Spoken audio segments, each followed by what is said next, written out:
Hey, welcome. It's Simon from Chameleon Mode. I'm sitting here in this beautiful spot. Had a bit of inspiration. I want to tell you a story. It's about the origins of the Antidetect browser, and it all started back in summer of 2015 at a barbecue with my business partner, brother, and family. And it was the normal conversation that we were having at the time. You know, what are we going to do with our accounts? Why are they getting banned left, right, and center? And are we going to have to close down our agency if we weren't able to provide a solution for this for both our clients and ourselves? We were drowning. So what was the problem? In a nutshell, it was WebRTC. And that started back in 2012 when Ericsson created WebRTC and Google implemented it. Then in about May of 2013, Firefox announced that WebRTC will be enabled by default because originally it was meant to be a good thing to allow web-based communication. Now, if you fast forward to today, they disable it by default and spoof everything else. Now, I'm not sure about the official date when Chrome disabled the ability to disable WebRTC directly via the browser console, but I know for a fact in the beginning of 2015 the problem started with Tumblr bans and blocks and then spread to the rest of the internet. Web real-time communication. It was being used to track users and browsers and not just for simple communication. And it was the first vulnerability aside from proxies, cookies, and cache that took us by surprise, straight out of left field. Any site was able to see our real IP address as well as the location, whether we were using a proxy or not. And that's obviously a problem. So here's the timeline of privacy attacks by BigTech. First, all we needed to worry about was changing the proxies up until about 2012, 2013. Now the next stage was cookies and cache because there was cross-contamination and it was the only identifier back then. It's still used today, but in conjunction with other tech. We'll get into that in just a second. But the cookie issue was, as mentioned, cookie contamination while using the same browser, logging into the same accounts, not clearing the cache and cookies. So we started to clear cookies and cache each time we changed a proxy, which worked fine for a while, but it was a real pain because we had to keep logging in and out of accounts and getting occasional bans.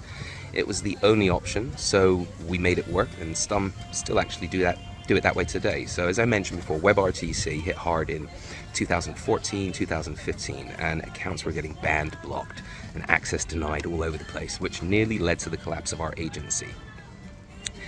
Back to that barbecue.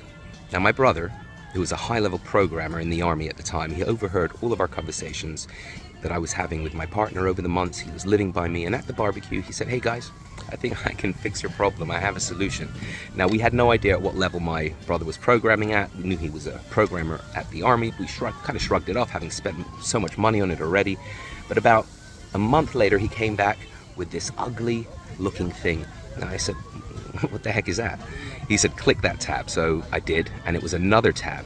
So I said, "What's the big deal? It's just another tab." And he said, "That's not just another tab, that's another browser instance with separate cookies, cache."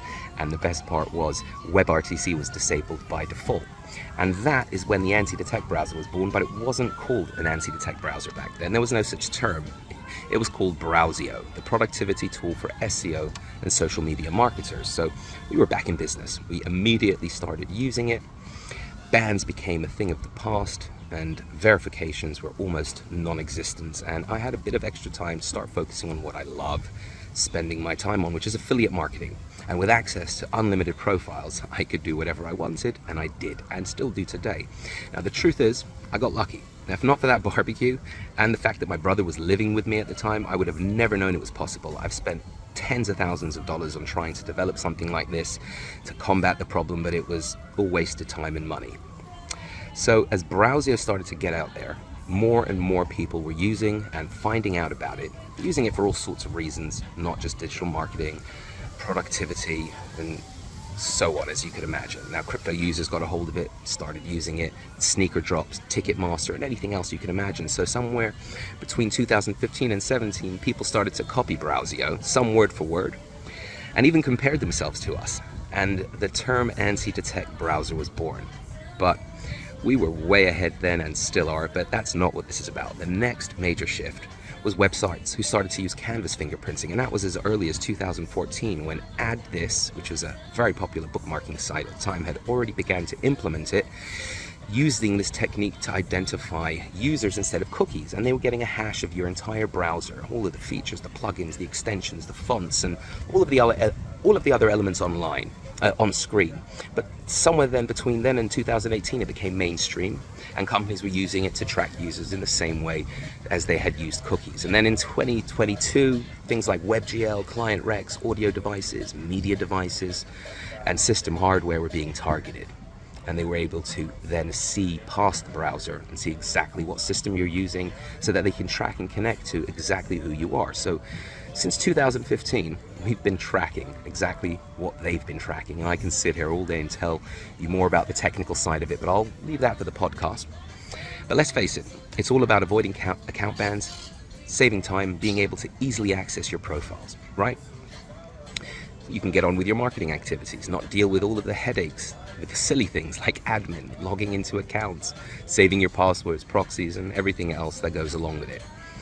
So, enough speaking. Let's check it out in action. Proof that this has been working for nearly a decade as we adapt to each new phase like a chameleon.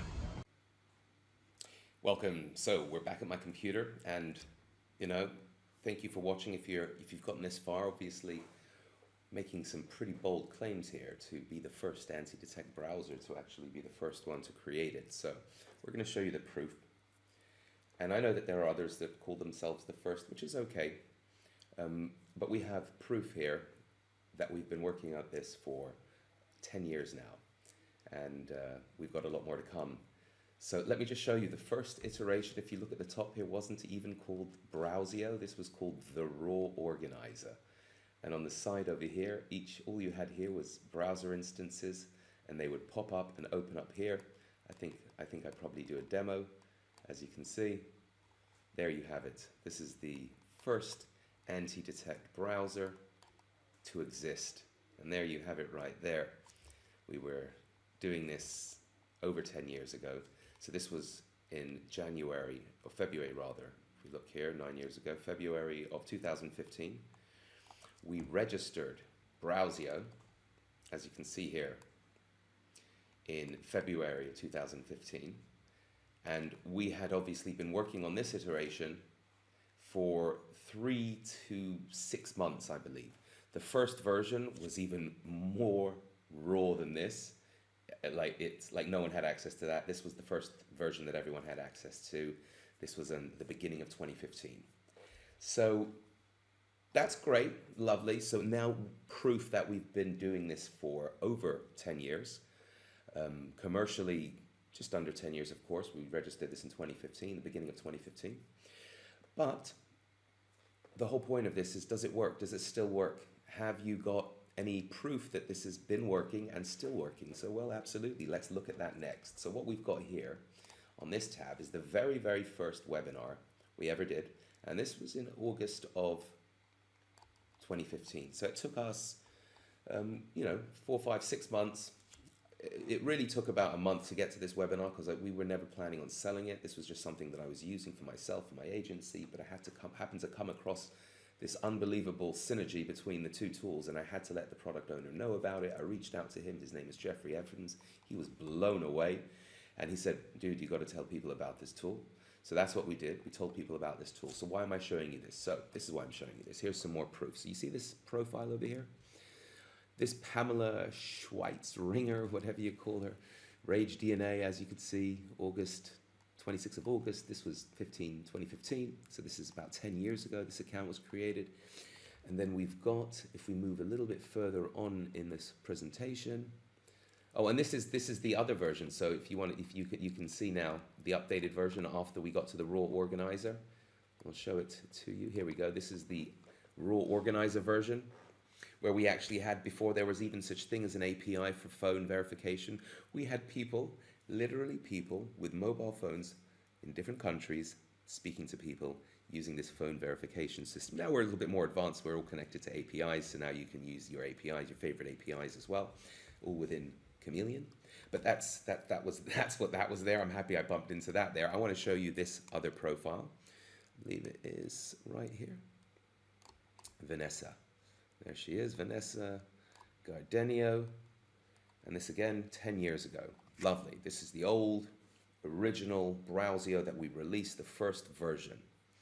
And it's moved through Vanessa and this other chick, I forgot her name, Pamela.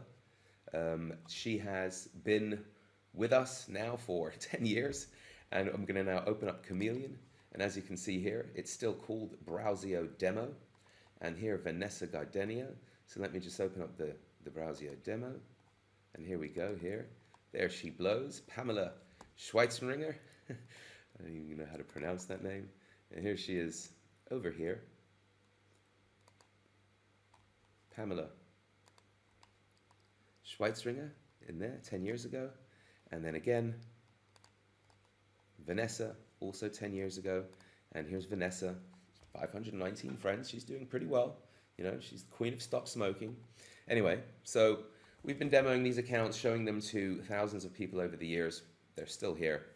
You know, obviously the more people that are going to see this, that copy and want to, you know, whatever they want to do, it probably, you know, make some little messages and say, hey, this is, you know, the accounts are probably going to go at some point. But, you know, up until now, everything, all the webinars, all the demos, everything that we've done over the years, as you can see, we have the clearest interface, the easiest interface to use, the nicest, the fastest, most efficient.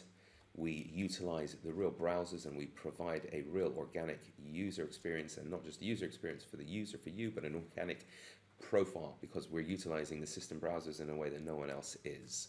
And we've been through all of the other versions, and we have seen the pitfalls and the downfalls, and this is, after 10 years of testing, this is the securest, safest, most organic way to manage your profiles.